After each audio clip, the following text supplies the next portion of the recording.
بسم الله الرحمن الرحيم daawadayaal dhammaan waa salaamantiin meel kastoo dunida ka joogtaan dhammaan shacabka Soomaaliyeed adduunka ku kala filaqsan khaasatan shacabka Soomaaliya iyo geeska Afrika ku nool halkaad naga dhageysanaysaan waa shacabka geeska Afrika TV waa barnaamijkii siyaasadda geeska Afrika maanta barnaamijkeenu wuxuu ku daaran yahay xaaladda Soomaaliya ay ku sugan tahay siyaasad ahaan dhaqaale ahaan iyo bulsho ahaan shacabka Soomaaliyeed meel kastoo joogaan waa ku dhibaataysan yihiin dhaqaalena ma haystaan dowladnimo rasmi ah oo danahooda ka shaqeyso oo aan ganacsi iyo siyaasadda looga ganacsada aan ku jirinna ma haystaan haddaan barnaamijkayga caawa ku bilaabo marxaladii ugu dambeysay ee xaaladda ay abuurtay dowladda federaalka ee Soomaaliya oo ah federaalka Soomaaliya in la baabi'iyo oo dowlad dhexe oo baarlamaanka la kontaroolo guud ahaanna la sameeyo sharci dastuur kii qabyad qoraalka ahaa oo wax badan laga bedelay maamul goboleedyadii oo under control laga dhigay oo villa Soomaaliya kulli hoos wada yimaada intii mucaaradka ku noqotay ee diiday inay xasan ku daba fayshana cunaqabatayn iyo dagaal lagu qaaday guud ahaan sidaan ka warqabno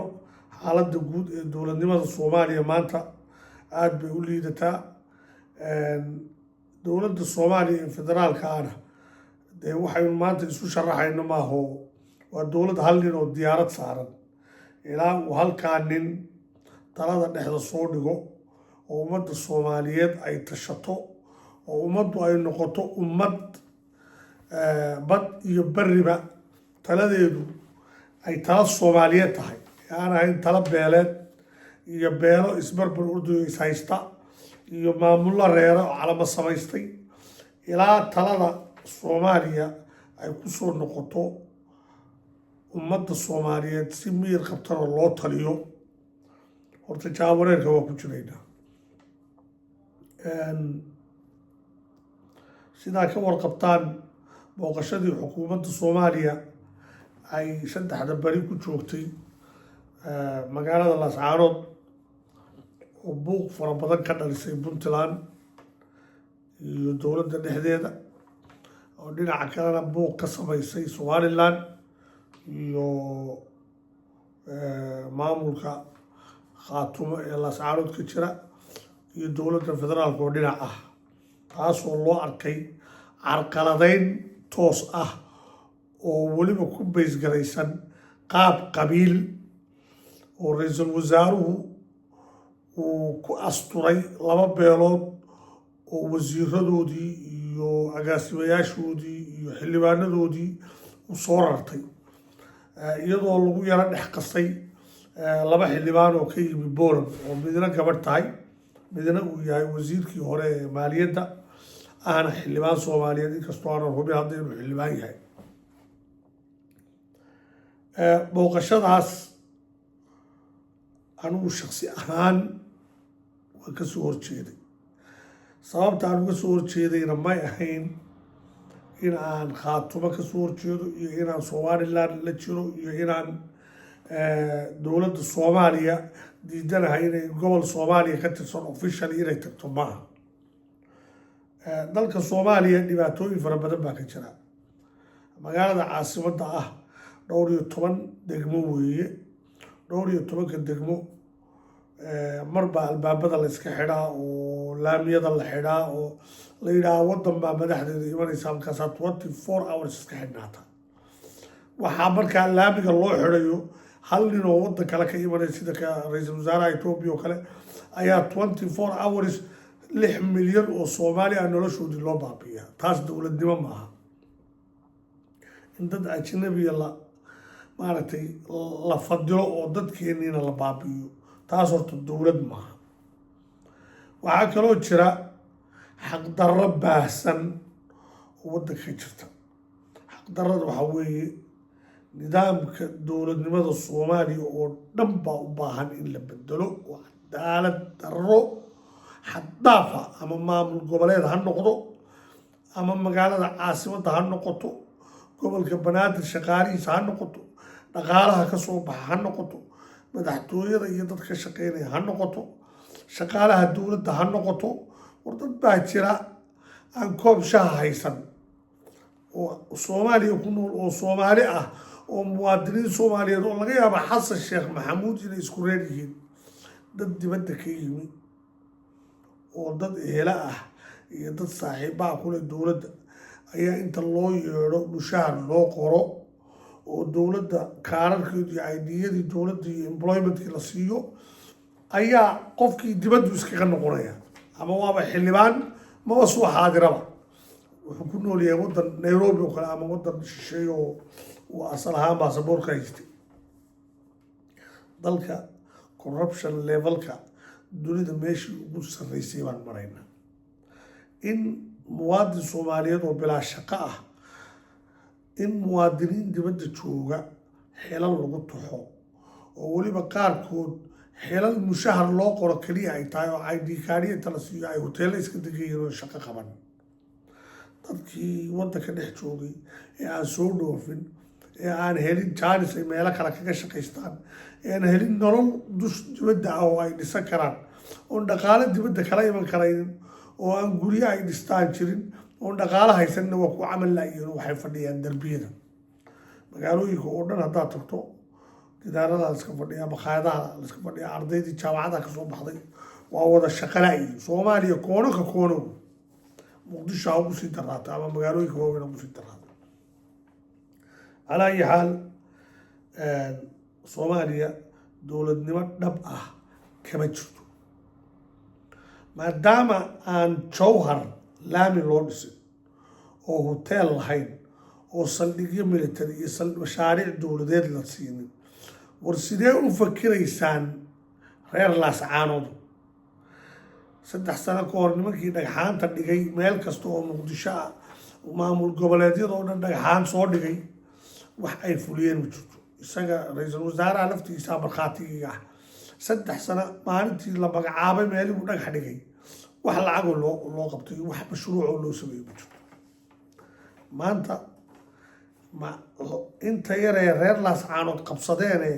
lacagta iska soo ururiyeen dhaqaalaha ay dad soo weydiisteen iyo intii ay somaliland meesha ka dhistay intii joogtay iyo intii puntland iminka ay contributionka ku bixinayso ma intaas baa ayay qaban karaan nimankan ma qaban karaan waa dhagax baan dhignay kan waxaasaa magac maarata igu sawir iyo in laydinka horkeeno dadka walaaladiina ay isku deegaanka tihiin labada dhinac ba idinka xiga ama puntland ha noqdo ama somaliland ha noqdo dad walaalaa tihiin idinkoo intaa isu jira inaad diyaarad wiilal soomaaliyeed iyo hooyo soomaaliyeed oo waddankeedii joogto oo deegaankii weliba meel u jirta 50 kilomitr aada intaad bas saartaan aada geyn kartaan ama gaadhi aada saartaan idinkoo intaa isu jira in la siyaasadeeyo oo xamar la geeyo oo dharkii dareyskii sportska national teamka soomaaliya loo geliyo oo ma waxaa la waaya dhar loo geliyo aan ahayn dareyskaas soomaaliya dhar aan ahayn oo loo geliyo miyaa la waaya mise waxaa la waaya xal ah in puntland ama la geeyo ama caynaba waa u muuqataa oog iyo caynaba waa u muuqataa bas loo saaro ayaa la awoodi kari waaya maya lama awoodi karo siyaasad baa meesha soo gashay siyaasaddiina hadda waxay maraysaa muqdisho iyo hargeysa oo ah labadii caasimadood ee soomaaliya inayna wada hadlin haddii taas markaa ay wax tartay waxbay sii kala fogeysay waxaa kaloo jira xidhiidho hoose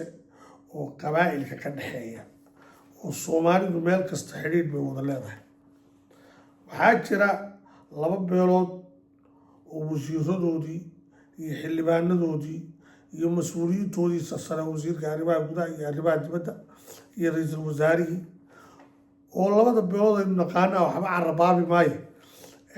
in 2daas beelood maxaa taliyihii booliska in meesha loo yimi qaab qabiil iyadoo ujeedada laga leeyahayna ay tahay in provocation lagu sameeyo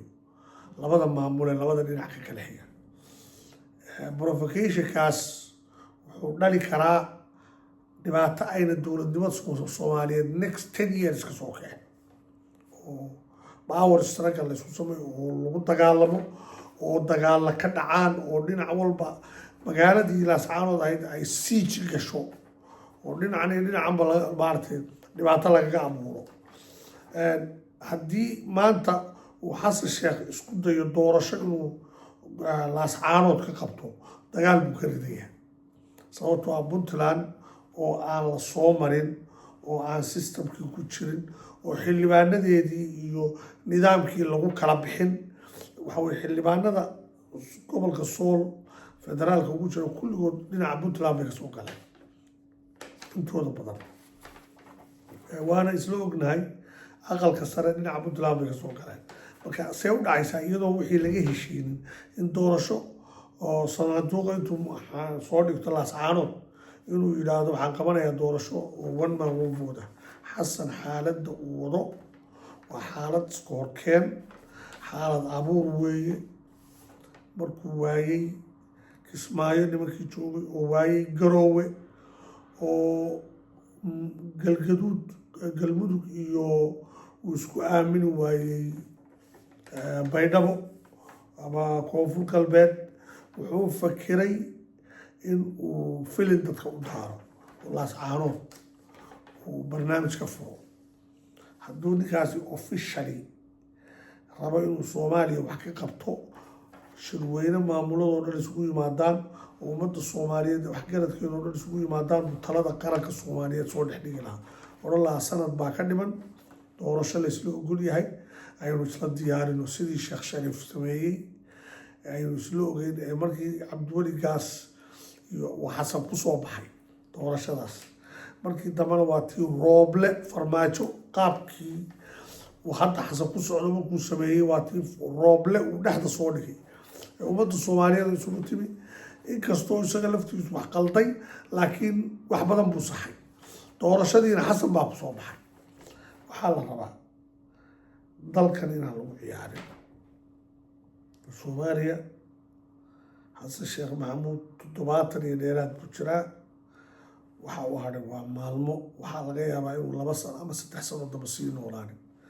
laakiin taariikh iyo magac iyo maamuus markaad wax hagaajiso ayaad helaysaa markaad wax hallayso oo ummadda aad uga tagto war dowlad kacaan ah oo inqilaab waddanka dhan ku qabsatay oo la ogaa qaabka ay wax walba isugu dubaridatay oo weel baawarkii oo dhan taageerayeen oo America dekada Berbera 40 milyan sanadkii ka siinaysay oo intaas oo dowladooda caalamka caawinayeen oo Soviet Union u hagar bacay oo hub la siiyo wax walba la siiyay dowladnimadii Soomaaliyeed oo dhan waxay ku soo ururtay qoyskii madaxweynaha iyo reerkii uu ka dhashay bay ka dhamaan weyday ilaa heer markii dambe wadankii oo burburay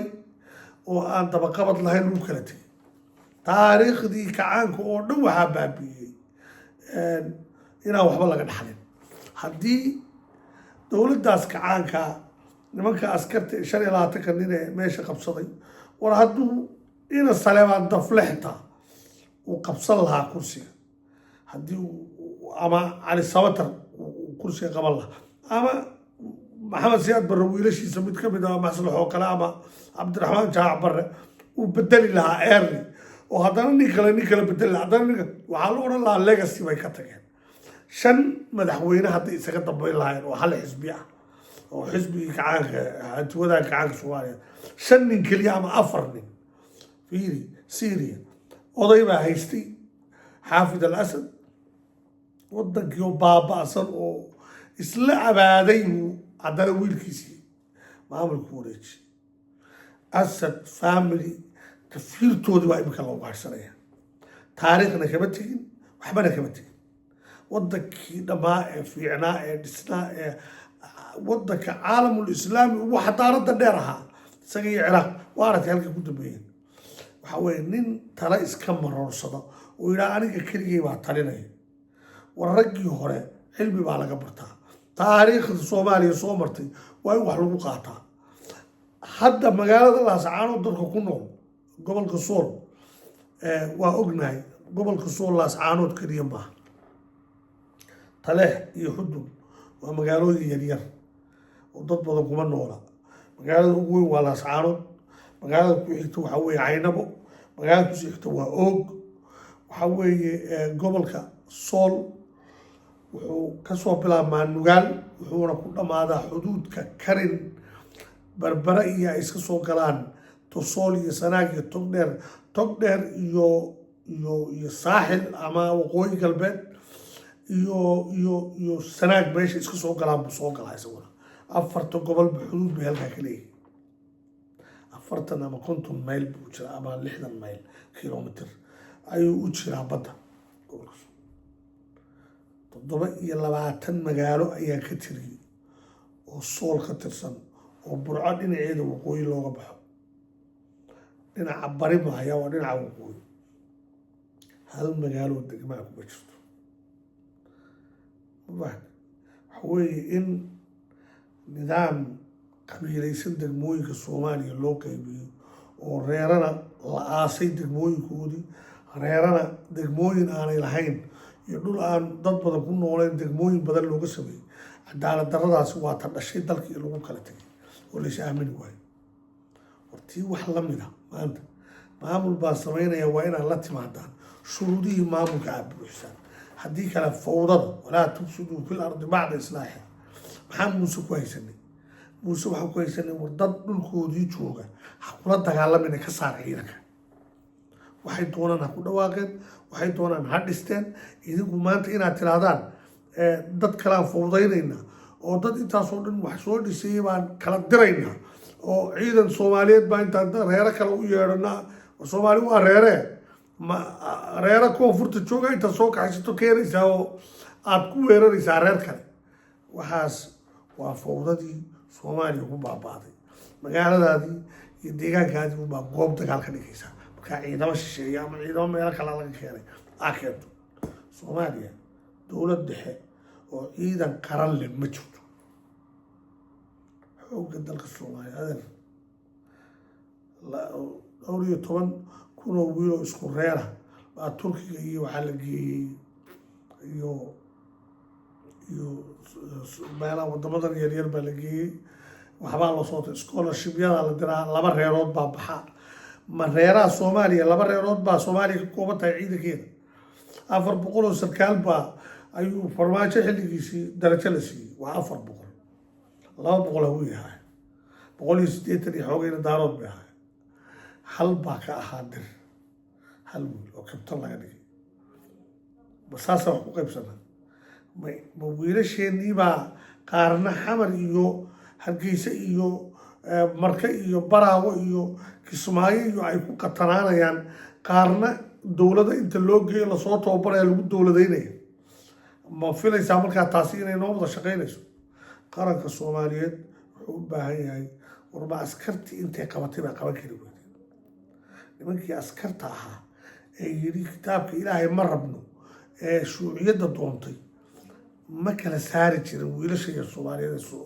la dhoofinay waxbarashada loo dhoofinay wiil Soomaaliyeed wax baranay yaa tahay weligeed lama oran qofkii la keeno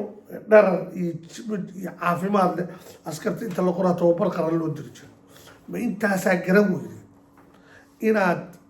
jareer iyo jileecba aydaan kala soocine Soomaali oo dhan oo cid walba leh inaa askarta intaa qorataan aa u dirtaan tababarka iyagoo aan qabiil kala lahayn oo ninka soo baxana aad sarkaalnimadiisa bilaa muran aysa reer hebel baa sarkaal 200 oo sarkaal Diana waxaa laga dhigay Major General weligii akademiya oo ciidan kama soo bixin oo booliisa taliyaha ciidanka booliska qaranka Soomaaliya laga dhigay BS-taas oo shahaada la dirarka ay u bixiyeen Puntland ayuu bari Maraykanka la shaqaysanay oo aabihi la shaqaysan jiray ma intaasaa generaal ku noqdaa ma intaasaa qaran dhan iyadoo qaab qabiil Puntland dagaalo looga soo riday oo Laascaanood dagaaladii qabiilada ee dadkii islaynayay laga qayb galay baa hadda taliska ciidanka booliska qaranka Soomaaliya laga yahay madax laga yahay markaasaa siyaasad ka soo horjeeda ninkii uu shalay la dagaalamay garowga madaxda ka ah siyaasad ka soo horjeeda lascaarad loola imanaya ma taasaa ah dowladnimo la wadaa dowladnimo lama wado fawdo qabiil baa la wadaa fawdaa laga wadaa waddanka soomaaliya haddii dowladnimo la wado waxaan marka hore taliskan iyo waxaan rag khubaraha soomaaliyeed oo booliiska iyo aqoontii booliiska wax walba leh baa xamar dhooban oo reer hebel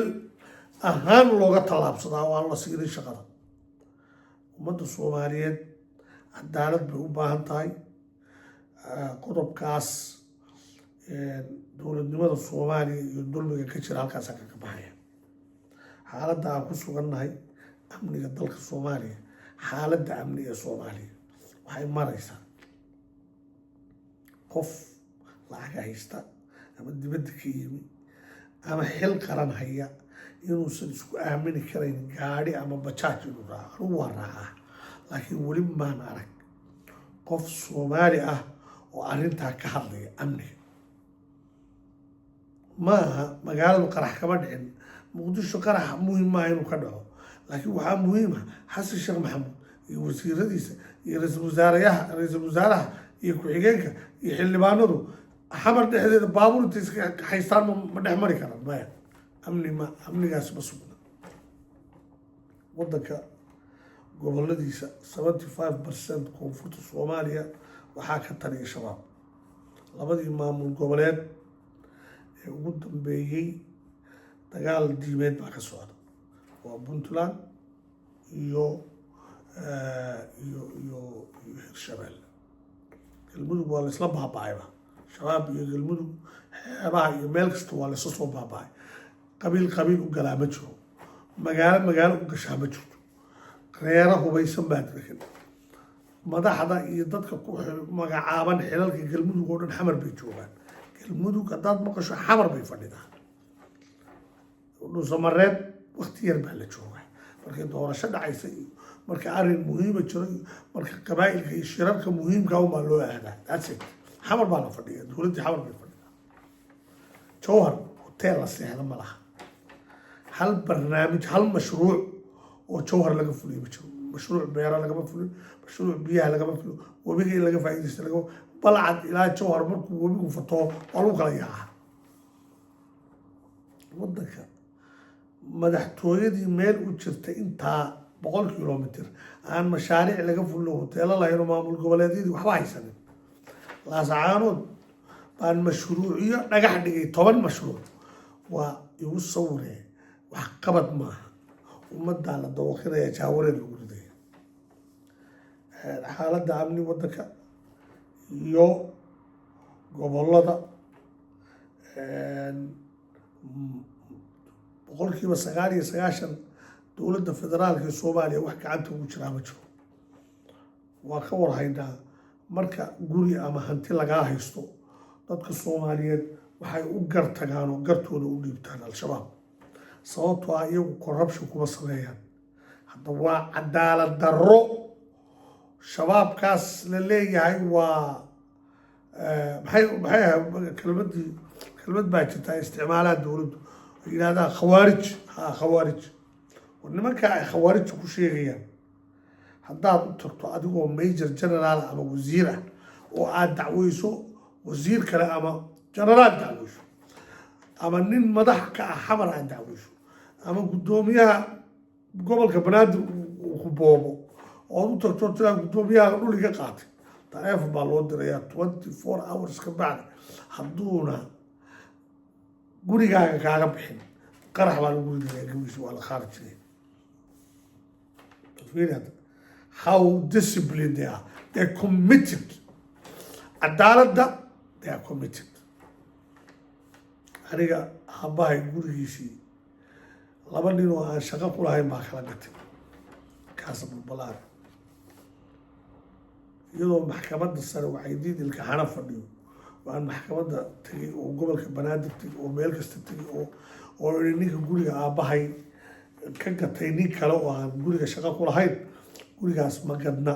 hana loo soo celiyo 40,000 oo laalush 10,000 keen kan waxba laga qabo haddaan toorobooro caawa la hadlo ama nimanka tooro fadhiya aan la hadlo oo idhaahdo dhulkaasaa layga haystaa gurigaas aabbahay baa iska leh laba nin oo aan shaqo isku lahayn baana kala gatay 48 hours ka bacdi gurigaygii baa laysoo celinaya aabbahay lahaa keebaa dowladda markaa dowlad Soomaaliya cadaalad samaysa oo maxkamada leh oo booliis leh oo ciidan qaran leh oo waddanka amnigiisa sugi karta kama jirto Soomaaliya xasan wuxuu ku leeyahay waxaan diiwaan gelinayaa doorashadii gobolka Banaadir waa laynagu quslaya gaaladu way nagu quslaysaa diiwaan gelinta markaa samaynayso soo inaa amni aad ku diiwaan geliso horta dadkan u hayso Soomaaliya sidii Somaliland ka jirtay safka loo galayay doorashada laga samayn karaa maanta gobolka Banaadir lagama samayn karo khatar weyn ku sugaya qofka safka gala ee la maqlo waxbuu diiwaan gelinaya markuu soo baxo kaarka soo qaatana naftiisa halis bay ku jirtaa waa isagoo waa ka wada warhayna dadka shaqaalaha ee diiwaan gelinta samaynaya waa in ciidan special force loo sameeyo aagaga dhan la xidhaa marka ma been baa isu sheegnaa waddanka dowlad hanan karta amniga oo cadaalad samayn karta oo ummadda Soomaaliyeed dhexdhexaad u ah kama jirto sidaa daraaddeed lama aamini karo xukuumadda villa Soomaaliya fadhida ballamaheeda iyo doorashadeeda iyo mashaariicda ay dhagax dhigaysa toona waxba kama jiraan haddii ay waddanka wax u qabanaysaan bal ha soo bandhigto lacagtii maalintii ay xilka kala wareegtay farmaajo ilaa maalinkaa maanta lacagtii waddanka soo gashay bal transparency and accountability hala sameeyo halkaa intuu madaxweynuhu soo fadhiisto bal ha noo soo bandhigo intuu accountantis u yeedho oo niman mutacalimiina u yeedho hala xisaabiyo xasan inta diyaaradoode fuulay inta gooruu dhoofay markastuu dhoofo lacagtuu qaatay inta diyaaradooda jet uu kiraystay inta waddan uu tegay waxa uu ka soo kordhiyey faa'iida ah shirar aan muhiim ahayn buu intuu ka qayb galo $100,000 ku qarash garaya hoteelo iyo diyaarad iyo mashaariic oo safar ah annagu waxaan ku jiraynaa annagoo nool oo 21st century la joogo oo 2025 la joogo miyaan waxaan ku jiraynaa in beenna loo sheego oo inta diyaarada la iska kiraysto $400,000 ama $300,000 bangiga laga qaato in la yidhaahdo mashruuc dowladnimaa wadaa dowladnimadu ma in bishiiba 15 dal la tagaa dowladnima in madaxweynuhu diyaarad saaraado ma dowladnimo ma waxaas dalku wuxuu u baahan yahay madax qaran iyo xildhibaano iyo dad mas-uuliyiina oo ummadda xaqooda miiska soo saarta gruubka Soomaaliya ka taliya hadda madaxweynuhu uu yahay sheekhul kulliga boorsadii lacagta isagaa sita qalinkii wax lagu saxiixay isagaa sita go-aankiina isagaa gaadhay maalintii dhawad waa arkayseen ra-iisul wasaaraha sida loo bahdilay ummaddan baa usoo baxday intaas oo qof baa u dabaaldegay dowladdii baa gobolka Sool soo gaadhay baa la gaadhay waa u godoboobeen waa godob wey dad kale oo walaalahooda oo hareerahooda jooga bay dembi ka galeen iyo waa ogyihiin dembigaasay u bareen waxaa loogu jawaabay wax aanay filayn ilaa heer oday dhaqameedyadii diiday shirka waxay shirka u diideen iyo soo dhaweynta u diideen ay soo bandhigeen nin aan go-aan gaadhi karayn iyo niman igu sawira iyo tiim nin u shaqeeyo oo kulligood mashruuc wada wata waxaas dowladnimo maaha wasiir arrimo dibadeed oo arrimo gobollada waddankii gobolladiisii maray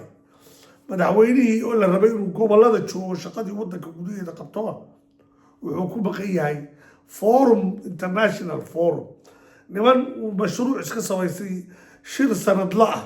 oo hay-adaha keliya lagu casubo wax madaxweyne oo yimaadaa ma jiro xasan sheekh maxamuud keliya wax madaxweynaha meeshaa taga isagana dad la xisaabtama iyo baarlamaan la xisaabtama iyo dad shacab oo la xisaabtama male dadkiisi waa kuwan social media ku jira qaarna caayayaan qaarna ay ceebtiisii banaanka soo dhigay leeyihin dee waxaan dowladnimo maaha dadkii ku midoobi lahaa war dalka innagaa wada leh shaksiyaad yeenaan dabagelin eeg fiiri meesha sabtu ka qurusan tahay ninka madaxda ah caruurtiisa xaaskiisa walaaladiis iyo niman isaga ku xeerano isaga u shaqeeya ayaa ilaa iyo canshuurta ilaa tamaandhada gabadha iibinaysa ilaa guryaha kiradooda canshuurtooda ilaa diyaaradaha magaalada timaada ama wadanka yimaada ilaa qaadka wuxuu u xidhan yahay ninka halkaa joogo xasan sheekh wuxuu u xidhay nin la yidhaha liibaan shurug dani xasan dani buu u xidhay axmed madoobe waa saas oo kale mid buu u xidhan tahay isaga oo la shaqaysta magaalada kismaayo baydhabo waa lamid lafta gareen baa dhaqaalaha ugu badan wadanka sameeya qolada galmudug joogto waa lamid adeer waxaa dowladnimo maaha ummadda soomaaliyeed kuma jiri karto waxan haddii markaa dadkani dad nool yihiin puntland ku nool ma inayna garanayn baa u haysataan inay dani iyo caruurtiisa iyo maarata faamiladiisa iyo saaxiibadiisa iyo bahadhulbahanta iyo tiimkiisa uu wato iyo waxaa ma in ay waxay wadaan aanay iska qaban karayn baa u haysataan no way iska qaban karaan saas oo kale xamar xasan waa la qaban karaa kacdoon baa lagu sameeya le hore anagu kuma jiri karno caruurtaada iyo reerahaaga iyo faamiladaada aad ku mashquulsan tahay aduguna diyaarad ba iska saaran tahay waxaa wadanka ka jira ummadi haddii ay iyadu isbedesho ayuu ilaahay ka bedela xaalada in allaha laa yugayiru maa biqowmin xataa yugayiru maa bianfusihim marka hore waa in ummaddu ay iska bedeshaa inay nin qaldan qabiil ku taageerto danta ummadda waa inay laga wada fikiraa marka ummadda danteeda guud ay ka hadasho markaasay dantii privateka ahaa iyo dowladnimadoodii iyo qof walba shaqo helaya qof walba cadaalad helaya qof walba nolol fiican helaya qof walba noloshiisu heer sare noqonaysa marka arrinkaas halkaasaan kaga baxaya federaalka soomaaliya wuu fashilmay soomaaliya kama jiro dowlad federaal ah oo saxa kama jirto maamulada soomaaliya ka jira waa warlords nimanka haysta niman wada milyaneero noqday oo dadka agtooda ku baktigeen they don't have $1 war ninka aan $1 haysan wax ku cuno haddana iska daba socda nin malaayiin xadaya warma dad nool baa dadkaas waa dad dhintay wey meesha caalamkuna qayb bay ka tahay fashilka iyagaa nimankan meesha ku haya that's why al-shabaabka looga adkaan lahay sababto ah al-shabaab waxaa laga adkaan lahaa oo ay dadka ku dhex milmi lahaayeen markay cadaaladi jirto oo ummadani ay masiirkeeda gacanta ku haysto al-shabaab lama arkin dadkoo dhan waxay wada noqon lahaayeen dad muwaadiniina oo masiirka qarannimada soomaaliyeed ilaashada laakiin hadda masiir lama ilaaliyo qarannimo ma jirto dowladnimo ma jirto nin walba fawd u wadaa fawda qabiil baa meel kasta laga wadaa reeraha la naaxiyaa reeraha calama samaysta reerana waa la aasaa xamar baad ka baxaysaa ilaa kismaayo calanna kama taagna dowladina kama jirto maamul goboleed kama jiro dadkaas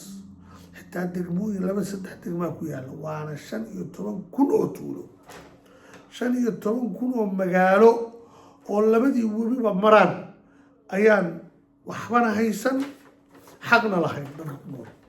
wiil beledweyne jooga wiil jawhar joogo xamar ku xidhan wiil baydhabo joogo etoobiya ku xidhan wiil kismaayo joogo kenya ku xidhan oo diyaarad ku yimaada dalkii wuxuu noqday in diyaarad la saaraado iyo wadda shisheeye in lagu xidhnaado intaas oo ciidan shisheeye kugu ilaaliyaan magaalada waxaas federaal maaha dowladnimona maaha intaasoo kale wey inta imika laascaanood laga raadinay laga sameeyo waxaway magaalada diyaarad lagu soo dhow magaalada la dhiso laga sameeyo maamul goboleed maamul qabiil oo reer hal reer ah oo reerkaas kulligood ay iyagu hadhowta isqabsadaan waxaas maaha hadda aan joogno laascaanood gudaheeda siyaasaddii ka dhacday waa la isku haystaa garaadadii haldoorka ahaa siyaasiyiintii waaweynaa ee gobolka sool ka soo jeeday federaal ha ku jireen ama somaliland ha ka mid ahaan jireen ama puntland ha ahaadeen ama maaratay ha joogeen nairobi siyaasaddii wixii laascaanood ka dhacay waa la isku qabsaday dad baan hadda wada hadlin oo ilmaadeer ah ma waxbaa markaa la qabtay waxbaa la kharibay ninkii wadanka oo dhan ka dhigay diyaarad inuu saaraado baa hero laga dhigay laascaanood gudaheeda ma inagiibaa xataa anayaa hamaan bu xataa anayaa fircoon wey ma inagiibaa been isu sheegayna wadankan xaalkiisu ma dhowo that's why aan anigu yiri somaliland danahooda gudaha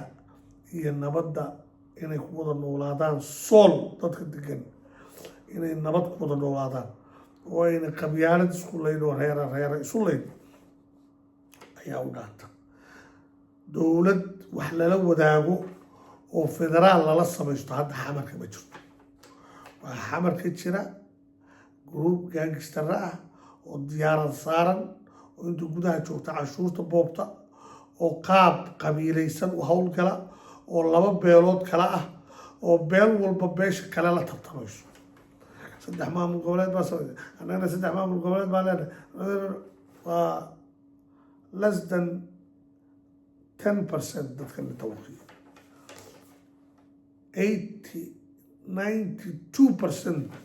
ama 94% waxba ma haystaan qurbaha baasaboorro intay kasoo qaateen ummaddii ku dharag dhacsanay oo maalinta doorasho soo dhawaata xamrinta musharax hebel baana xisbi hebel baa ka socdaa maalin walba rag waaweyn oo senatarre iyo xildhibaana baad arkaysaa airportkasaa u taagano soo dhaweynayo warkii shalayto inta wax loo dhiibay xitaa wax ummadda u qaban kari waayo isaga xitaa kursigiisa ilaa shakil waayo ma arkaysaa inuu airport usoo dhaweynayo ummaddani goormayn dad noqonaysaa goormuu senatarku sharaf yeelanaya ama xildhibaanku isagoo 80 jira senatarku iyo xildhibaanku hadduu sharaf yeelan waayo oo nin aan macno lahayn airport usoo istaa goormay dadka xilalka ay sharaf yeelanaya federaalka soomaaliya waa fashil federaalka kismaayo federaal kama jiro baydhaba kama jiro jowhar kama jiro galmudug kama jiro puntland waaba haddaaba dagaal baa dhinac walba kaga socda dhinaca laascaanoodna waa aragtaa waxa lagaga wado dhinaca kalena gudahana waa ka dagaal jiimeed baa lagu furay mid gudaha hoosena waa jiraa oo huursan 10 dagaal baa ku socda cunaqabatayna waa saaran tahay oo federaalku waa cunaqabatay puntland qaatuba iyo nimankii reer adeerkeena waa aragnaa halka isla mareen koone ka koone soomaaliya federaal ma anfacayo federaal spirit tigreegii watay waa kuwa godkoodii baa loogu geliyay xabad waxay soomaaliya ka sameeyeen iyo waxay etoobiya ka sameeyeen wallaahi waa laga guday inkaartii soomaalida ku dhacday ilaahay dhulka hala rogo in waxba kama soo hadhaan inta muslimka ah masaakiinta mooyaane iyo dee dumar iyo caruuraha waxbay nagu samayn mooye madaxdoodii oo dhan waxay ku dhamaatay meesha dagaaladii ku dhamaatay iyo wixii ciidan dambi inaga galay oo dhan ee soomaaliya inta yimaadeen generaalada ninkama noqla maanta gabro ka bilow kulligood waa isla been marka ilaahay haddaad ummadda dambi ka gasho hadda waa ku dambaynaysaa federaal soomaaliya ma anfacayo gaalada waxaa noo keentayna way ogaayeen ummaddan baa lagu kala qaybinaya mooye way ogaayeen waxaan inaan wax shaqaynay ahayn waxaan kusoo gabagabeynayaa waxaa u hadhay sanad iyo bil baa u hadhay caawa 15 bishu waa 16 16 maanta 16 15 May 2026 oo sanadka jooga hadda sanad iyo bil dowlad soomaaliyeed oo caafimaad qabta oo aan waqtina la kororsanin baan ilaahay ka baryaynaa xasanna haddii uu nin fiican yahay sanadkaas ummadda ha shiriyo talada ha loo soo celiyo talada dalka waa wada leenahay hawiya dalka male gaaflana male cali gaaflana male xasan sheekh iyo faamiligiisa iyo reer sheekh maxamuudna male dalka Soomaali baan eh Soomaali baan nahay annagaa dalka iskale xalana inaad wax ka maqasho Soomaalidana diido inaad maqasho dictator ku noqoto lagaa yeeli maayo barnaamijka markaa dowladda federaalka Soomaaliya waxaa u hadhay sanadkaas doorashadana waa inay ahaataa free and fair election one man one vote macquul maaha inuu dhaco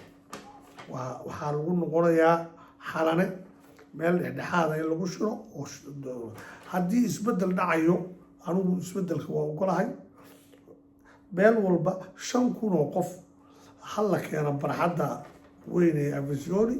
5,000 oo qof ha codayso 5 beelood oo mishan waa 25,000 oo qof baa la register garaynayaa at least waxay dhaataa tii hore mustaqbalkana konton baa laga dhigi karaa 50,000 ee hal doorka ah ee reer walba la soo xulayaa hal la codayo 25,000 soo ma sanadka doorashada dambana 250,000 oo qof ha codayso doorashada ku xigta 1 milyan ha codayso 5 beelood baa codeeyay ma beeshii iyadu keensan kari weyda 1 milyan oo qof hadhow intay keensato baa codaynaysa marka dowladda federaalka Soomaaliya waqtigeedii waa gabagabo ra'iisul wasaaruhu waa xoghayaha guud ee xafiiska madaxweynaha wax xiloo kale uu hayaa ma jiro awood ra'iisul wasaare male madaxweynaha kama hor iman karo riwaayadda ha naga daayo Somaliland oo 35 sano 34 sano dowlad ahayd oo tiri waa goosanay baan barbarkeeda waxaan ka sameynayaa 3 magaalo ayaa maamul goboleed aqoonsi sharciga Soomaaliya ma jabinaysaa waxaad aqoonsatayna ma jirto waa kaa warhaynaa xasan sheekh baaba dhabarkaa toogtay intii aad meesha joogtid soo dhaweyntii ishii dadkaaba kugu dhacaysa waxaad samaysay alaayi xaal meeshaas dowladii kama joogto dowladda Soomaaliyeed ee tan ku xigta waxaa laga rabaa in wixii waddankaas ka jiray ku baaba'ay inaysan dabada sii hayn in la bedelo wasiirada xildhibaanada dowladnimada waxoo dhan reerahan naaxaya sii naaxaya nalaga joojiyo oo ay caatoobaan oo ummaddu ama ay wada naaxdo ama ay wada caatooto saasaan rabta insha allah waxaan kusoo gabagabeynayaa anigu barnaamijkan hadda waa barnaamijkii cadaaladda shacabka geeska Afrika dadkii aan matalayay duulaan qaawan baa lagu hayaa anigu federaalka Soomaaliya iyo Soomaalida geeska Afrika ku nool oo dhan inta hal dowlad loo sameeyo hal dowlad oo adag oo xoog badan loo sameeyo oo waliba iyagu samaystaan dadku in dowlad aan noqono anaa number 1 laakiin wixii jiray waan duminaynaa waxbana ma hayno ma yeelin Somaliland haddii dowladnimo Soomaaliyeed oo cadaalad ku dhisan oo fiican oo dhaqaale leh oo cadaalad leh oo had wax yar la haysto si cadaalad loo qaybsado anaa number 1 noqonayo Somaliland inta ka dago oranay anaa cadaaladii ku noolay ku soo biiro Soomaaliya laakiin meelaha waxba ka jirin xaaji Ibrahim Cigaal baa afkiisa wuxuu yiri guray Sheekh Muuse 20 sano shabeellada hoose deganaa baa anagoo wafdi konton iyo dheeraadkii u tagnay guray Sheekh Muuse waa adeerkii 20 sano shabeellada hoose beeraley ka ahaa oo janaale iyo shalabood ku noolaa oo beero ku lahaa wuxuu ku yiri war Talyaanigu waa qabyaaladiista cuno waddanku qabyaalka divide and rule buu ku sameeyay waddanka uu iska wada hor keenay dadkan qabiil baa la isku haystaa 3 reerood baa dagaal ilkaha la isku tagaa daarood iyo hawiye digil iyo marfle dirna waxaa laga dhigay argagixiso oo Talyaaniga ka soo jeeda baa la yiri xabaalaha shuhaadada intoodii badnood meydkoodii yaallaan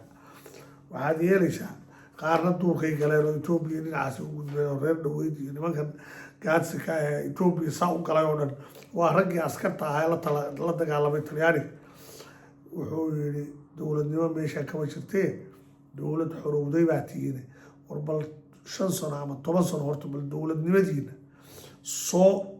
waa la barbaariyaa bal idinkoo barbaaray oo xoog oo adag kaalay oo UN iyo meel walba ku jira waa diideen inay dhageystaan 1993 in xaaji Ibrahim Cigaal anaa u tagay Hargeysa wuxuu yiri maalintaasay tala noo taalay hadda maanta tiyo kala taagan reer laas ahna walaaladooda wax la dhisteen labada dhinac ama Somaliland ha noqdeen ama Puntland ha noqdeen markaa doontaan doorta meeshii waxba yaalaan ilaa xasan sheekh wax dhaama oo dowladnimo sax ay yimaadaan laascaanood waxba uma yaalaan taa meel ku qorta waa laga yaabaa inaad runta igu dhibsataan laakiin anugu xamar baan joogaa xamar baan ku noolahay hantidayadii baa taalla maydkii walaaladay baa yaalla raqdoodii caruurtayadii baa joogta walaaladii caruurtiisii baa joogta waxa weeye meesha kusoo barbaaray 30 sane xamar ay sidaas ahayd 6 bilood ka badan kama maqnaanin xogaal baanay day and night baa la hadla iyada iyo marka iyo kismaayo marka waxaan kusoo gabagabeynayaa barnaamijka ummadda aan matalo ee 5 beelood ee Soomaaliya wax loo qaybsaday meel ka mid ah xildhibaanadooda iyo wasiiradooda iyo aqoon-yahankooda iyo ummadooda Muqdisho fadhida iyo kuwa Hargeysa jooga iyo kuwa Djibouti jooga iyo kuwa Kilika Shanaad jooga iyo kuwa Kenya jooga iyo kuwa South Africa jooga ee hantiilayaasha ah iyo kuwa madaxda ka ah dowlad federaalka Ethiopia waan idinku mahadnaqayaa inaad Tigreegi ka argudateen waa annagana nooga argudeen laakiin waxaad ka seexateen inaad ummaddaa direed aad walaalaha tihiin inaad awood dhaqaale awood military awood siyaasadeed iyo dowladnimoba u dhistaan waad ogtihiin inaan meeshaan dowlad ka soo socdo midnimo ayaan idinku baaqayaa waddanka Soomaaliya qabaa'il baa calama samaystay ilaa qabaa'ilka calamada samaystay calamadooda dejiyaan oo calanka qaranka Soomaaliya taagtaan oo Soomaalinimo ka shaqeeyaan وإلى الواحد سنة والسلام عليكم ورحمة الله وبركاته.